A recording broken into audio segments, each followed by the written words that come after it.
What's up, people? I'm Shaggy the Opinionated Hippie, and this is my top 10 Yes albums. Not the previous video, but a video ago posted on this page, this channel. I have 11 through 22. If you want to know which albums did not make the top 10, I have them in the order from 22 to 11. I combined the two Keys to Ascension into one release, since they were eventually, all the studio tracks were eventually released as one. So that exists, that video. If you want to know what did it make it, well, obviously, if you watch this, you'll know what did it make it. But if you want to know what order they didn't make it in, watch that video. Yeah, how did we get to Yes from Zappa? I go through that on the other video. But I guess the direct line, Owner of a Lonely Heart, that vamp used in Bamboozled by Love in 84 and 88 by Frank. There are other connections. Apparently, Eddie Jobson was in the band for a short while. Around the time of 90125, but never recorded with them, right? I think he's in the video, someone pointed out, of Owner of a Lonely Heart. I did not know that. Or maybe I did and it never registered or clicked in my brain, but I don't know. But that's an awesome connection. But anyways, yeah, I'm just going to go through them from 10 to number 1, and then I'll put the list on the screen when I'm done, so in case you care. All right, let's get on to number... Oh, also, spoiler alert, trigger warning. One of these things is going to make a lot of people really upset. Like, I'm prepared for that. I know one of my choices, people are going to be like, what the F? They're not going to be happy with it. I'm going to defend it. Like, this is my favorite. I'm not objectively ranking them. I know one of my rankings is not what other people are going to do with that same album. But I'm going to take those slings and arrows because that's my musical experience and I stand by it. But anyways, that's your trigger warning for this. And when we get to that, my defense of it will also, yeah, you know, who cares? All right, let's get on to number 10. Number 10 is their second album, released in 1970, Time and a Word. I like this one a little bit more than the debut album, though I think both are pretty surprisingly good. I think they're a notch. They're pretty good prog, late 60s prog / psych rock. And on the third album, they would just take this major leap into, like, you know, untouchableness. But like in the best way possible, like not Indian Caste untouchable, but like, wow, bow down to you type untouchable. But this is still a pretty good album. And I think I like this one more than the previous one, just because I think there are, even though they are proggy, so we never linger, it seems too long in this, there's a lot of really juicy organ work on this one. That reminds me of Deep Purple, John Lord, that has that sort of John Lord action. And we're just like soaking in that organ. And I really like it. Squire's bass playing is ridiculous on a number of these songs. Astral Traveler in particular, I really love that intro, that guitar riff in the beginning. I think that's a particularly, like, just really good, catchy guitar riff. What else about this? There are moments like, this is them, you could almost feel them like testing out a lot more of the prog waters than I think they did on the first album. I think both albums are very 60s sounding. I think you can tell when they were made. If you're like familiar with music, you can listen to these and go, oh yeah, that's gotta be late 60s. But I'm okay with that. I love psych music. I love 60s psych music, so it's good. But you can see there's a little Rush action, almost like 2112 type, dun-dun type action in here, where we have that kind of progressive rock. We got a little more Genesis action in here, almost like, you know, like the more, like the Peter Gabriel era, maybe a little foxtrotty nursery crime, like Peter Gabriel era type Genesis-y. So you could almost feel like this band is coming into its identity and they know what's happening around them, or I guess Rush wasn't happening around them at this time, especially not a 2112 vibe. So maybe they're literally just inventing these forms of prog on this album and then dispensing with them and moving on to other things. But there's a lot of different prog elements that they kind of toy with throughout that I think are interesting.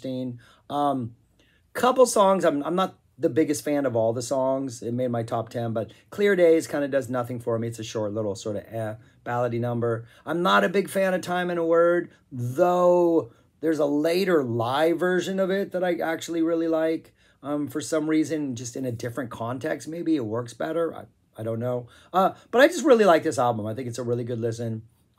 It's just a really good band kind of coming into its own and kind of flirting with different things. Howe is not yet in the band, so that would be a major change. But we do have pretty much the core. Anderson's here, Squire, Kay, and then Bruford. And Peter Banks is still on guitar, but I like Peter Banks. I think he's a pretty good, entertaining guitar player.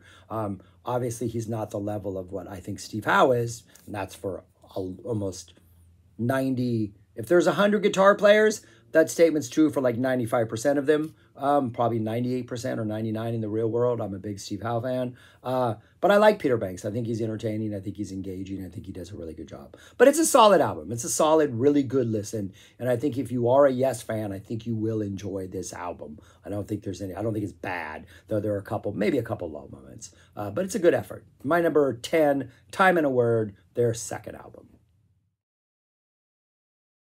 Number 9 is Going for the One. Their 8th studio album came out in 1977. We have pretty much the core group: Anderson, Howe, Squire, Wakeman is still around, and Alan White is on drums. Not Bruford, but Alan White is here. And I actually think I like the entirety of Time for a Word as an album better than this. But the 3 songs I like on here are much better than I think everything on Time and a Word, probably. And there's 5 songs. 2 of them I kind of just don't like. Like, they do nothing for me. And the problem with the album is it's 5 songs. The odd number songs are hard rockin', driving, heavy guitar, maybe a little more ambitious, absolutely amazing prog pieces, and the other 2 are a little more slower, gentler. Just I doesn't do it for me. Opens up with Going for a One, just a straight up slide guitar attack by Steve Howe, just an absolutely just like aggressive, let's go at it monster. Then we get Turn of the Century, which is kind of a slower song, does nothing for me. Then we get Parallels, which is an awesome just attack, full prog type rock. Yes, prog rock song. It's not as ambitious as some things, but it's also maybe hits a little bit harder than other things. Just really good, lots of good flavors in it. Really good song. We get Wondrous Stories, which I just cannot stand.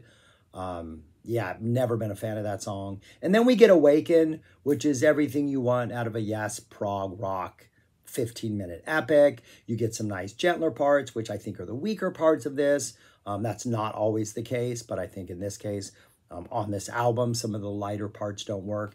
But then when you get to the stuff where it's like, I don't even know how to describe what Yes does in this era, like Topographic, Relayer, this album, where they have these really dense, tightly written, composed, jammed out, like instrumental segments, which are just like, there's a looseness to them that almost feels like they're just jamming, but obviously they're not just jamming. It's like this tightly, it's like Zappa-esque type music. We have all these twists and turns, but like they go into so many incredible grooves where they'll just drop into this quick little groove for like 4 bars or 8 bars, and then they abandon it, and then they go into some other sort of weird proggy instrumental section, and then they go back, and then they have these like little bursts of this, and then they bring things down, and then they build things up, and like Awaken is really, in like the scope of Yes, to me, the last truly great prog rock like epic that they wrote. There were moments from here on out where there's some good stuff, but to me this was the last one that they would do, which was just like, yeah, that's Yes doing what Yes does best, with so many different flavors and textures and things going on. And yeah, so it's a good album with 3 great songs. It's just woefully inconsistent. And those slower songs, I mean, problem with Turn of the Century, while it does like get interesting and kind of build and become a little more interesting by the end, it's not worth the 8-minute journey to me. And Wondrous Stories is just painful. But a 9, those other 3 are spectacular, a little bit different. Each is bringing something a little new to the table.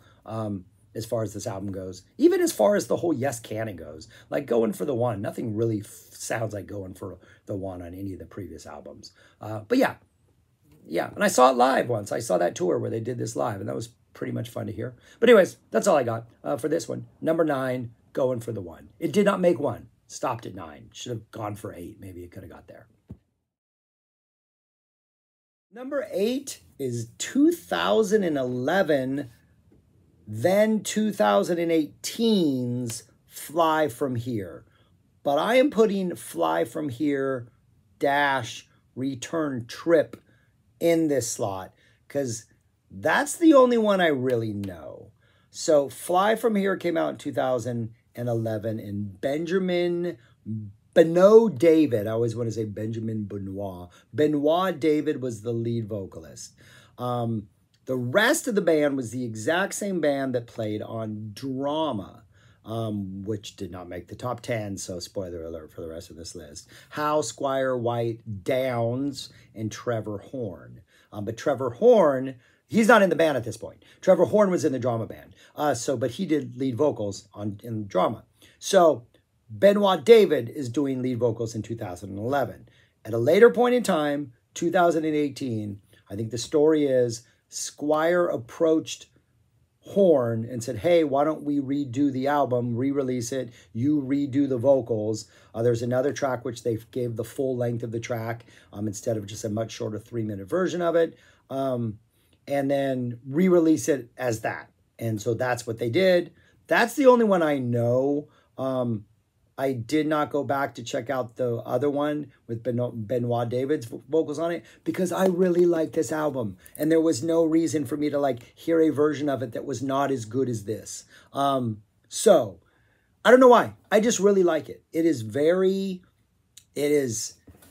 the first 5 songs, 6 songs is one long suite that's kind of broken up into different parts. There's fade outs or fade ins, but they all have like Fly From Here Part 1, Fly From Here Part 2. And it's just, some of the melodies are cheesy. Some of them I think are, again, starting to get a little Ben Gibbard, maybe slightly, not as much as other singers, seeping into there a little bit with Horn. This is the one with Horn redoing the vocals. But it's just I don't know, there's something really fun and free and light about this album. And I think a lot of it has to do with like the proggy sections all come early. And so by the time we get to the end of like all the Fly From Here parts, which total 12, 14, somewhere around 25 minutes, I'm all in on this album. And one of the greatest things they've ever done, like post Awaken, is on this album. So it's a fun album. Fly From Here Overture, which I think really has just some nice sort of melodic strains that run through it that get repeated throughout Fly From Here. We get Part 1, which is a longer song with vocals. And the vocals don't really do it for me in the beginning, but there's a part towards the end where everything just kind of gets this more anthemic, like we're going to like an Afterglow Genesis type like ending where like the emotion of the song is lifting us to a better place. And that works for me really well. Sad Night at the Airfield, Madman at the Screens. We're slowing it down a little bit. We're picking it back up. Bumpy Ride is an absolute full-on prog attack, really intricate lines, absolutely exhilarating 2 minutes and 15 seconds. Some of the best, most fun, vibrant, exciting music Yes has created. And then we get We Can Fly the Reprise after that. It's just got so many different elements and textures, and there's acoustic parts, and there's jammy parts, and there's uplifting parts, and it's just a really neat series of 6 songs.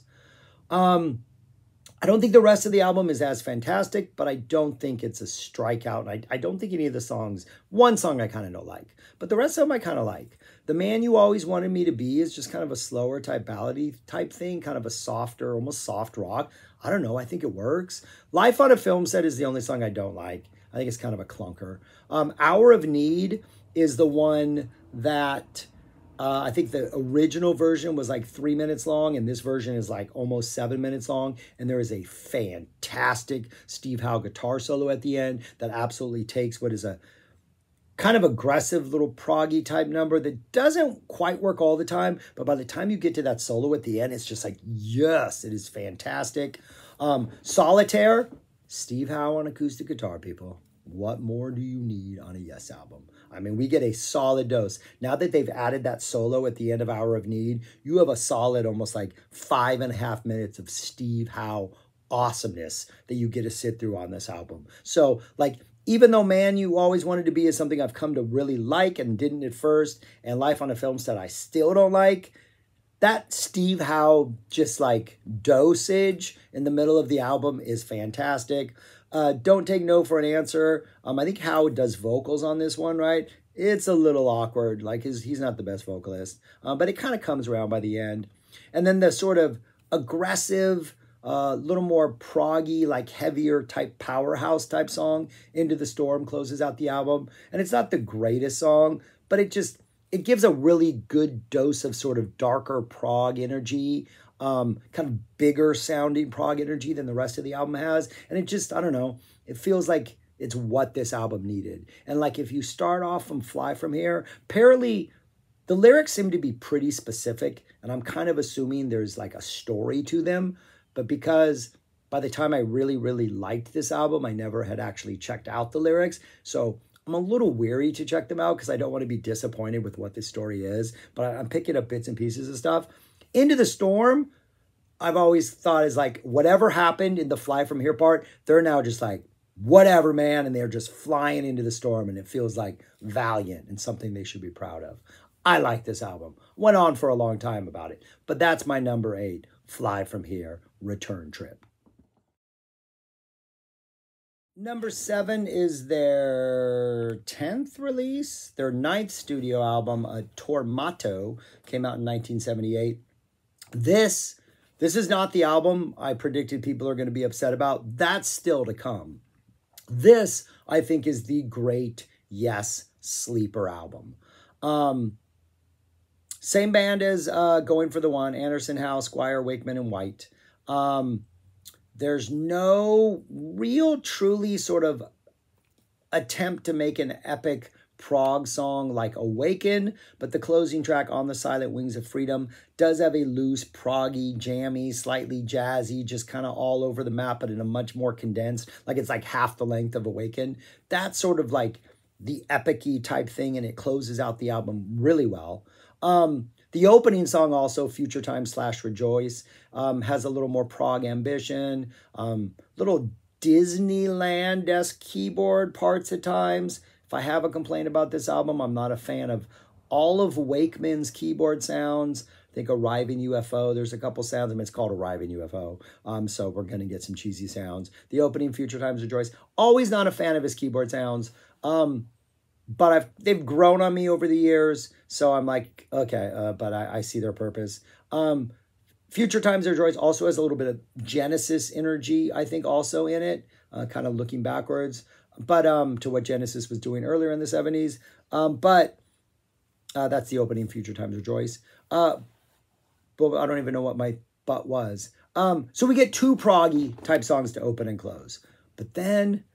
And the thing that ultimately made me fall in love with this album, because I loved this song so much and I kept wanting to hear it, but I didn't want to just start the album here, so I would listen to the first song. And then over time, I grew to love the whole album. It's Don't Kill the Whale. Like, that's just a ridiculously fun song. Like, that is just a ridiculously fun song. It's like almost this prog disco groove.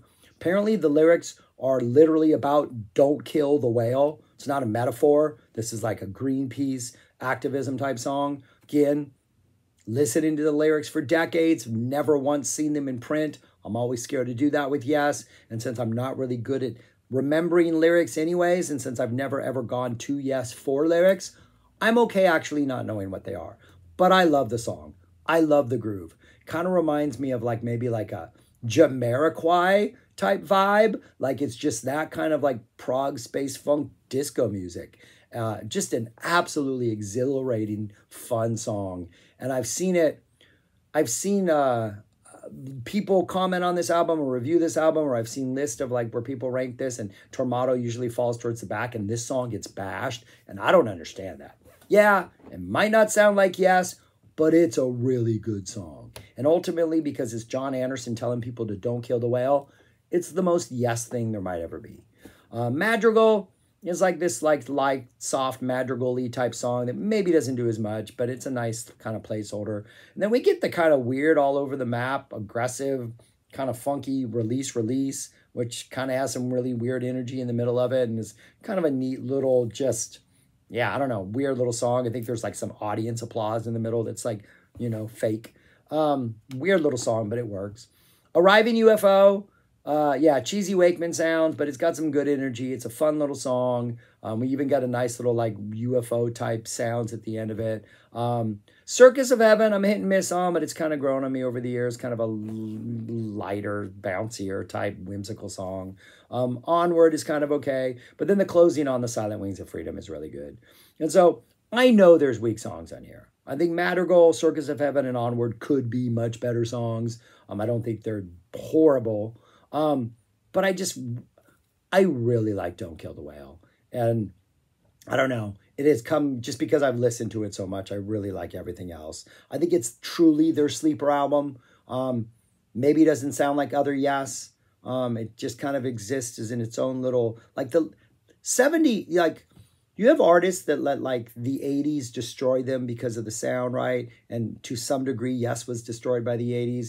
But the latter half of the 70s were a time when bands did some really weird things. You know, the Stones did some weird things. I'm sure Zeppelin did some weird things. Everybody didn't really know what to do with the energy of the late 70s. And Yes kind of doesn't know what to do with it either, but this is their attempt to kind of fit in with the times. And I think it works. And I have a good listen to it. And yeah, I've been talking too long about a song that probably nobody else likes, an album nobody else likes. But that's my number 7. Is Tormato really at number 7? That's crazy. Yeah, I'm sticking with it. Number 7 is Tormato.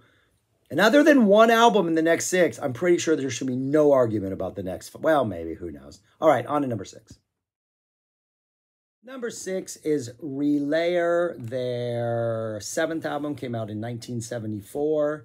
And we're at the point in the list where, like, it's just, you know, whatever. These are all, like, perfect, almost near perfect albums, or maybe not perfect albums, but they all have something that, like, represents musical perfection on them somewhere. This one, 3 songs. The first one, which is on side 1, which takes up the entirety of side 1, The Gates of Delirium. Yeah, one of the best things they've ever done. One of the best things in prog rock ever. Interesting band version. We got Anderson Howe, Squire, Alan White, and Patrick Moraz on piano and keyboards and organ and all that stuff. But The Gates of Delirium, I think in terms of like Close to the Edge, I think is the obvious comparison because this is a 22-minute song. But it just, the melodic lines that open and kind of the main theme is just an absolutely spectacular. And the way the song just kind of scaffolds almost, the way it builds, the way it just comes in and then it kind of just starts over and gets a little bit louder. Then it comes in and gets a little bit louder. It just seems like they're slowly amping up the intensity. And there was a moment in the middle of Gates of Delirium, it's like 4 to 5 minutes long, where Yes is doing their crazy, jammy, pre-written, proggy craziness, going into weird rhythms and like returning, and then people are ripping off solos, and then we're going into another rhythm, and then we're dropping into like a danceable funk groove, and then we're off to something else. Like, there is a like middle section of this song that is one of the most perfect 5-6 minutes of music in like the history of all music. It is just spectacular. And then they come out of that with some absolutely amazing segues and transitions, and they let things kind of collapse slowly and go into like, you know, weird, yes, spacey, floaty realm. And out of that comes something that is now known as Soon. Just the ending of the song, John Anderson kind of just over this flowery bed of floating keyboards, and he's like, soon, oh, soon. I mean, just this beautiful John Anderson, like almost solo performance. Like he could have done this by himself and had no instruments, and it would have been fantastic. But it is just such a beautiful, comforting ending, but kind of haunting. Also, there's just a longing in Anderson's voice that is just like, just hurts.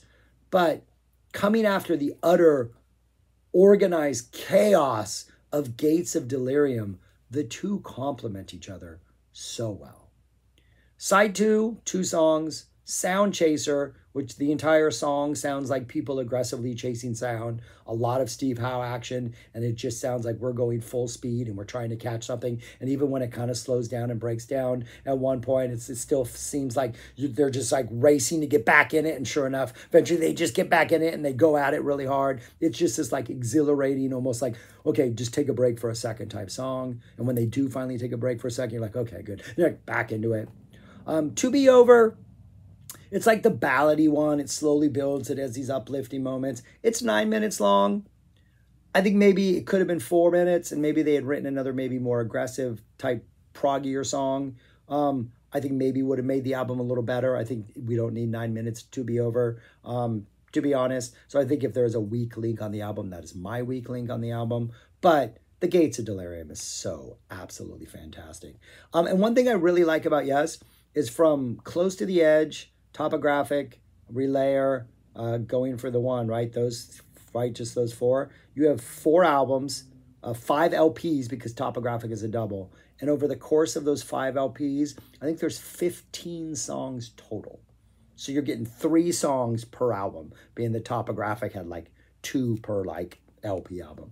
Interesting little stat. I wonder if any other band has put out 5 albums and averaged a fewer number, like it's 1.5 songs per side is what it averages out to. If any other band, other than maybe a Miles Davis, average less than 1.5 songs per side over the course of 5 albums. I think that's an amazing stat. But anyways, on to number 5. Number 6 is Relayer. Number 5 is Tales from Topographic Oceans. I was really hoping I could justify putting this one higher. And some people watching this list are probably being like, well, you haven't done that album yet, and so maybe it should at least be one higher. But get into that later. But I couldn't, only because I think half of the album is perfect and the other half of the album has moments of greatness, but at times I have to admit my mind wanders a little. But I do think this album does not get the credit for the awesomeness and sort of, I want to say, ahead of its time nature that especially sides 3 and 4 are. I just think the second half of the album is perfect. The first half attempts to be perfect, but ultimately I don't think it's just, the melodies aren't as memorable. Some of the segments kind of are a little bit like down. I think The Remembering, there's 4 songs on here, by the way. It's a double album, 4 songs.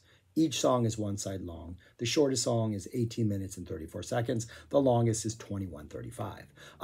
I do think The Remembering, quotations, Hide the Memory, side 2, the second song, is the weakest of these and is the one that I think my mind wanders the most on. It is the most like kind of gently, I guess if there's a ballad of the album, it's quote unquote the ballad of the album, though that's weird. But because all of them have soft parts and hard parts, and they're all going all over the place. But it is the song that is most consistently like of a gentler nature than the other 3. Side 1, The Revealing Science of God, Dance of the Dawn.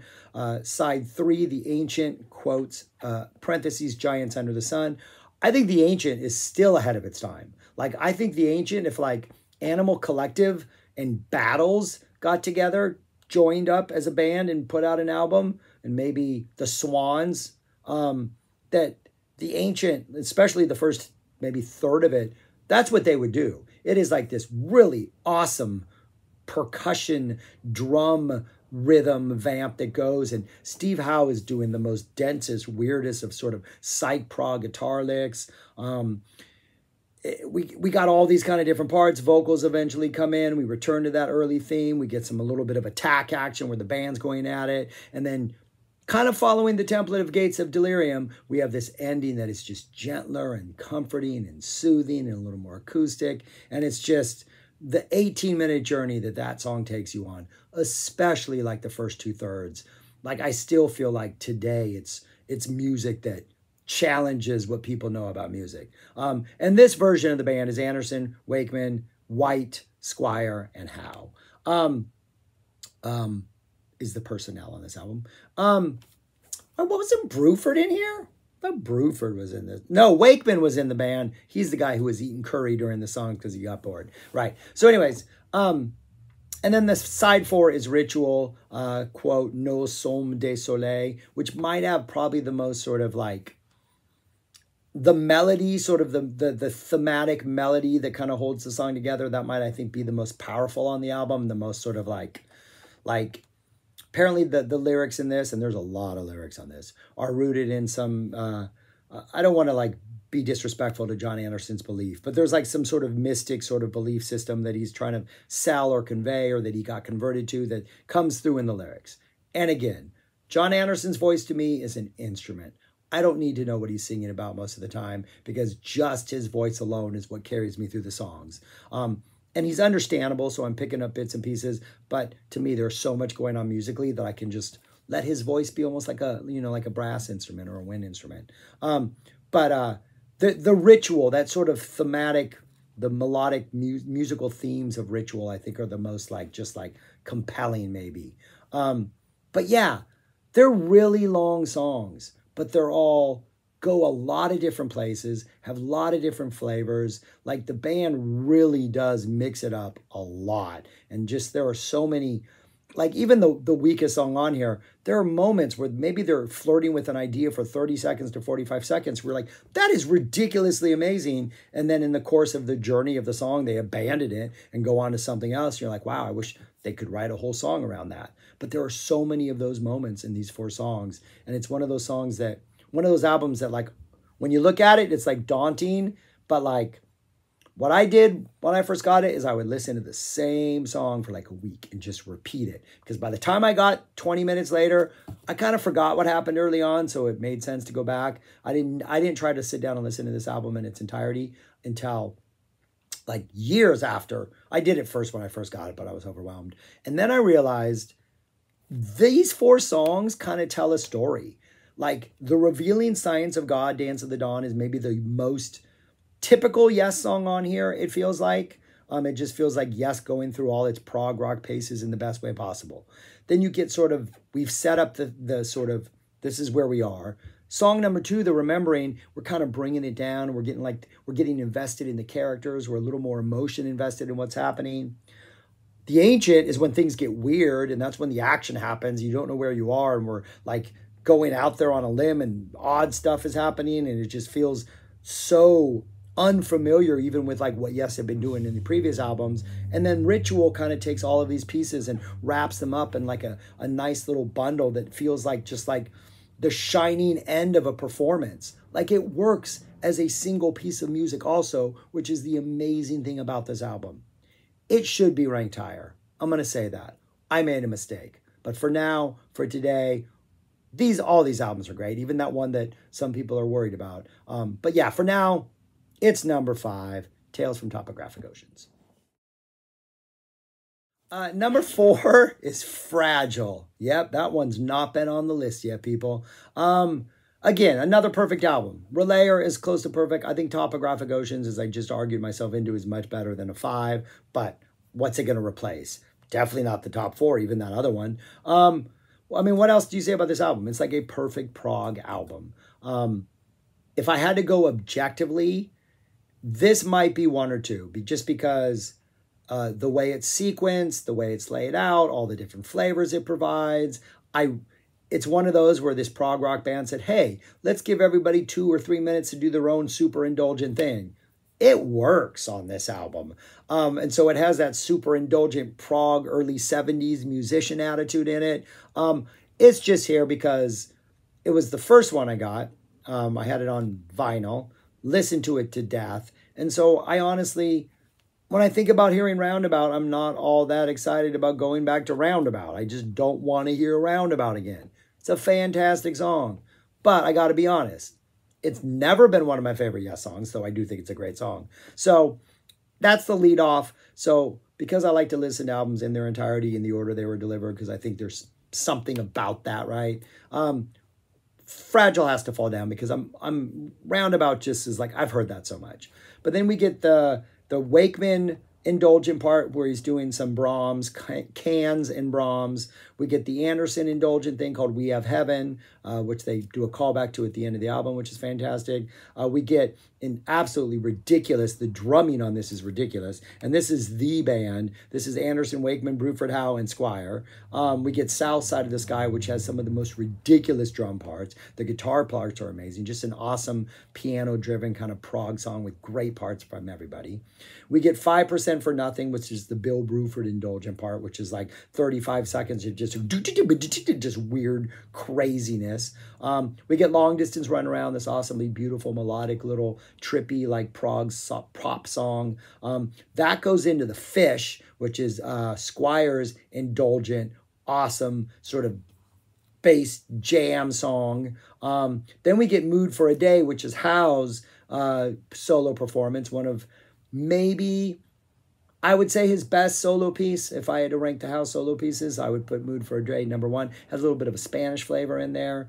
And then Heart of the Sunrise, one of the greatest prog rock songs ever written. It's dark, it's evil, it's whimsical, it's uplifting, it's emotional, it's cathartic, it's fun, it's exhilarating, it's heavy. I already said that. It's got one of the best. It's got a Chris Squire solo section towards the beginning where he's just like doo doo doo doo, boom boom boom boom.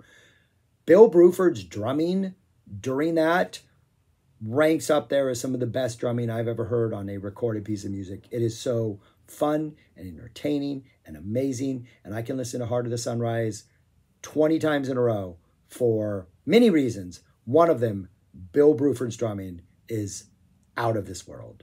So it's a great album. There's nothing wrong with this album, but there's 6 albums that they essentially did, this band, that I think are like perfect. So they got to go somewhere.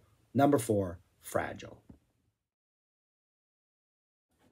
It's still not here, but number 3 is their third The Yes album. Howe has joined the band. Wakeman has not yet joined the band, so we have Tony Kaye on keyboards, but Bill Bruford, Squire, and Anderson. And again, it's another perfect album, right? 6 songs. 3 of them are just all-time epics of prog rock. Side 1, Yours Is No Disgrace. Awesome sort of prog rock rocker. Some great guitar parts live. They just destroyed this song. Really great playing. Apparently it's an anti-war song. Some pretty good lyrics. Just a really good all over the map, high energy, dun, dun, dun, dun. Just very proggy. Like the growth from their first 2 albums to like kicking off album 3 with this absolute beast is just amazing. What Steve Howe brought to this band. And this was a collectively written effort, so that's amazing. Clap, Steve Howe playing, solo, solo acoustic song, fun, live, awesome. It's live. Starship Trooper, one of the greatest prog songs ever written. One of those that has sort of different parts. There's sort of the main sort of part with vocals, which just has this kind of floaty, airy, proggy vibe. Some incredible Chris Squire bass playing. There's like a middle-ish section that has sort of a back porch, like picking your like acoustic guitar beat, like, hoe down back porch type vibe to it. A little more of that kind of acoustic energy. We go back to the main song, and then we have the ending, which is The Worm, or just Worm, which is just these 3 chords by Howe, just like over and over and over again, as like Chris Squire just lays down this sort of bass solo that slowly builds in intensity, and then Howe finishes things off with a guitar solo. Just magnificent. Side A. Side B opens up with I've Seen All Good People, Your Move into All Good People. I've never been a Your Move fan. No, never have. I like it. I don't think it's great. So I kind of tolerate it. So that's how I justified putting this at 3, and having that other album still not on the list. I do like the All Good People part. That's fun. It's rocking. It's always good live. But I don't think it's great. Adventure, nice, quirky, short little like instrumental proggy song. Like a short little pop prog, not instrumental. It's like this pop prog song, short little thing.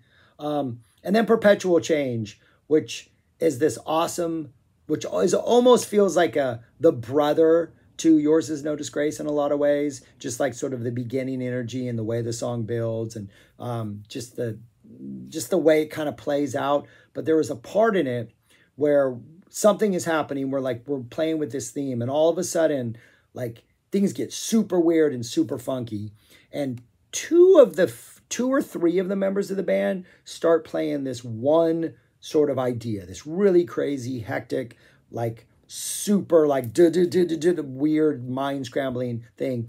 And then production wise, they pan that to, I think it's the left channel. And then the other band members come in kind of returning with the main theme of it. And they kind of battle each other for a while until they come together, and then they kind of finish the song. And it's really neat headphone wise to listen to. And live, they pulled it off. They did it live. They had that weird thing, and then they would come back together, which was absolutely fantastic.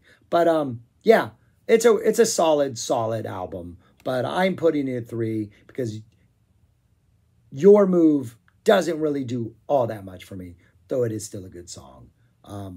On to number 2. Number 2 is 90125. I almost put Close to the Edge at number 2 as a joke, and then I was going to like go, oh no, it's a joke, and then do this as number 2, but I thought people would turn off the video in disgust and not find out it was a joke. But yeah, 90125, the Trevor Rabin album, the first Trevor Rabin album, along with White, Anderson, Tony Kaye, and Chris Squire. This was the second Yes album I got. I had Fragile. I bought this when it came out because of Owner of a Lonely Heart. Went to see them live up in Los Angeles. So I listened to the heck out of this thing. The live concert experience was mind-blowing. The City of Love and the Starship Trooper was one of the greatest things I'd ever experienced in my life. Just, it was a full-on sensory experience. It was just absolutely amazing. This came out in 1983. And I still listen to the album. I listen to the album all the time. It's comfort food to me. I don't think there's a bad song on here. I think the worst song by far is Owner of a Lonely Heart. I don't like any of the production choices. I still don't like the weird dun-dun. I think the solo is like just a hot mess. But after we get the weird intro with the electronic drums and then we get the riff, I do like the verses. I think there's a really good energy to the verses that I really like. And so it's not a complete waste of a song. And live, they dropped I think it's a Trevor Rabin solo song from his other band, something. It's called Make It Known, I think is what it's called. But they dropped that before it and has this really evil, dark energy. And they would play that, just the instrumental portion of that, like the riff. And then they would go into the song. So live, when I saw it live, I sort of fell in love with it again. But I just kind of don't like the album version. But I think the rest of this album is fantastic. Alan White's drumming, he is heavy. He's got a very heavy hand. It works in Hold On. I don't know why, but Hold On, Alan White's drumming, it's my favorite. I think it's my favorite song that he drums on for his drumming, though he is spectacular on a lot of other stuff. I don't know why. I love his dun, dun. It's just so heavy-handed.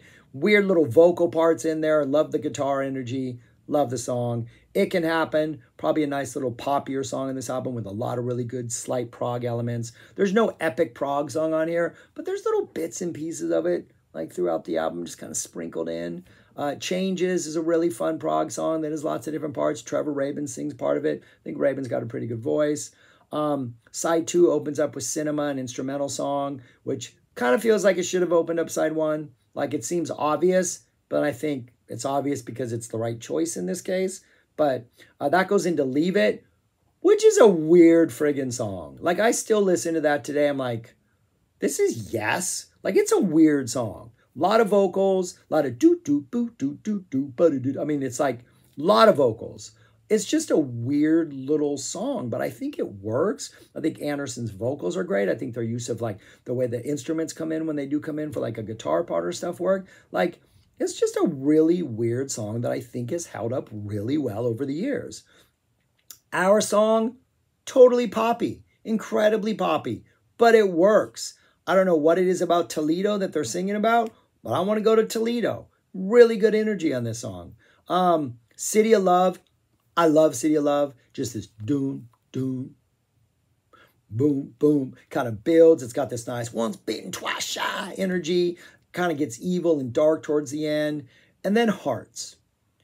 Hearts starts off in a way that you're just like, ugh. Like it just sounds do, do, do, do, do. It always reminds me of like being on like the tunnel of love and you're entering the tunnel of love. And like, I'm a sincere tunnel of love, not like a meta tunnel of love or a weird, twisted, dark tunnel of love. Like a sincere tunnel of love vibe.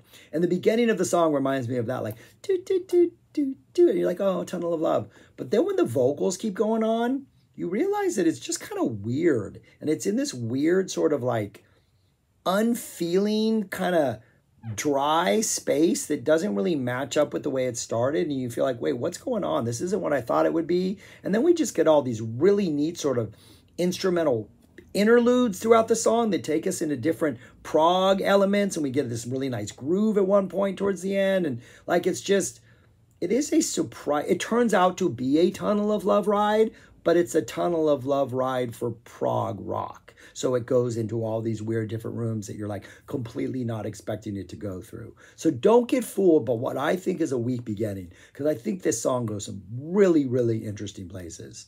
And over the years, it just becomes more and more interesting. But yeah, I'm putting this album in number 2. I understand people don't like this album. It sounds like it comes from the 80s. Some of the production choices are like, especially on Owner of a Lonely Heart. The drums on Hold On are just, but they work for me. So I understand, but I got to put it in number 2 because I absolutely love this album. Does it sound like yes? Yes, because it's yes. All right, on to number 1, probably the greatest prog album ever made. Number 1 is the greatest prog album ever made, right? Right? Is there an argument there? Like, I don't think Pink Floyd could touch this. I'm not sure Genesis could touch this. They can touch it. I know that. King Crimson can touch it. A lot of bands can touch it. It's in contention for the greatest prog album of all time. 3 songs. Side A is 1 song, the title track, Close to the Edge, which arguably is the greatest piece of prog music ever written. I think it starts off with the creation of the world, I'm assuming. It sounds like a bunch of microorganisms kind of going and kind of forming, and they erupt into life in the most violent, aggressive way. Like just, oh my gosh, it's chaos all of a sudden. But amidst this chaos comes some of the greatest guitar playing by Steve Howe ever. And the bass playing and the drumming and the keyboard playing just going over the whole thing. Oh, it is ridiculous. Oh, and because the opening part is like 5-6 minutes long with like no singing, every once in a while, John Anderson just goes, just so we know that John Anderson is there. Then we go through a bunch of sections that have great melodic hooks, some really great guitar playing, some great lines, some really funkiness. The band sounds great. Always, because it's 18 minutes long, we got to bring it down. Things get really still. We get some some distant singing voices that come in. We get like these repeating lines. The vocals are beautiful. We seem like we're coming out of it. No, it's a fake out. We go back down. Then we come out of it. Rick Wakeman drops one of the most ridiculous keyboard solos ever. We go back into the song and we finish it off 18 minutes later, exhilarated, exhausted, like scratching our head as to what is it that we just heard. This is Anderson, Wakeman, Bruford, Howe, and Squire. This is the Yes Band. A perfect piece of music. Side 2, 2 more perfect pieces of music. And You and I, little acoustic guitar action to start off. Some nice like do-do-do-do, do-do-do-do, bunch-dump, like some nice just happy strumming. Things are going to be like happy and you're feeling good. Then, of course, it's Yes, so they throw in the psych weirdness and you're like, things get weird and trippy and psych. And then things get huge and Steve Howe's dropping some slide guitar stuff that just like brings out all the emotions. And then we bring it down again and the guitars come back in, but it's a little bit quirkier and a little bit weirder this time. And then we build it back up again, and it's epic, it's intimate, it's acoustic, it's electric, it's fantastic. And then we get Siberian Khatru. And You and I is 10 minutes. Siberian Khatru is 9 minutes. Siberian Khatru, one of the greatest opening guitar licks ever. This and then this driving bass, and then this repeated guitar line by Howe, and then some great piano parts later for Wakeman, and then this great closing jam that has this awesome sort of vocal just weirdness for the sake of weirdness. So we all remember that John Anderson, for all of his beautiful soprano singing and just how much he feels this like light and airy, he's also really dark and twisted and can like really mess with your mind, which is what the end of Siberian Khatru does. It's a perfect album. One of the greatest albums ever made. Definitely in the prog thing, it deserves to be in contention for argument of the greatest prog album of all time. Look at the lineup. Anderson, Wakeman, Bruford, Howe, and Squire. Fantastic. A great album. I absolutely love it. My number 1, Close to the Edge. All right, that's what they look like in writing. Yeah, that's 90125, almost at the top of that list, people. It was never in danger of being number 1, so you can like at least rest assured of that. But yeah, let me know your favorite top 10. Let me know which ones you think should have been on the top 10 that I put in the bottom 12. Let me know which one should not be in the top 10 that should be in the bottom 12. I know how you all feel about 90125, so just know I hear you. I understand, but this is my favorite list, not your favorite list. So, but anyways, yeah, you know, comment, subscribe, like, share. And if you're not familiar with this band, then wow. Okay, go listen to Close to the Edge right now. Right now. If you are familiar with the band and you haven't listened to Don't Kill the Whale, like, approach it as if it's just a song, not a Yes song. It's just a really good, light-hearted, late 70s sort of disco prog song. I think that song needs more love. Tormato needs more love. It's a really good album. Anyways, that's all I got. Thanks for watching. Subscribe, like, share, comment. Comment, people. Let me know. You know, go at it. Yes fans have been really cool so far, so I appreciate that. So let's see, now that I've put a Trevor Rabin album in the top 5, let's see how it goes now, people. But anyways, that's all I got. Thanks for watching. Peace. Talk to you later.